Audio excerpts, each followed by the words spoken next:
আপনারা হয়তো অনেকেই জানেন যে সবথেকে সুন্দর মুহূর্ত বা সুন্দর সময় কোনটাকে বলা হয়। নিশ্চয়ই অনেকেই জানেন, গ্রীষ্মের সন্ধ্যা। ওহ, গ্রীষ্মের সন্ধ্যা কি যে মনোরম দৃশ্য, বলে বোঝানো যায় না। আর এর পূর্ণাঙ্গ স্বাদ অ্যাকচুয়ালি পেয়ে থাকেন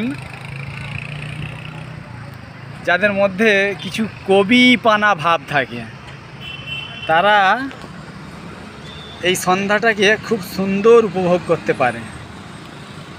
তো আমি আপনাদেরকে দেখাবো, এটা হচ্ছে ছত্তিশগড়ের রায়পুর কমল বিহারের সেক্টর 5-এ আমি আছি।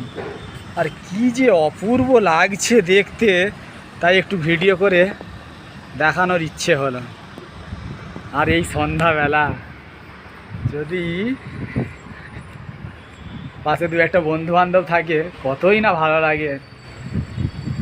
কিন্তু দুঃখের বিষয় আমি একাই আছি। দেখুন, এটা হচ্ছে ছত্তিশগড়ের রায়পুর, ছত্তিশগড় রাজ্যের রায়পুর রাজধানী। আর তারই একটা নতুন সিটি তৈরি হয়েছে, কমল বিহার।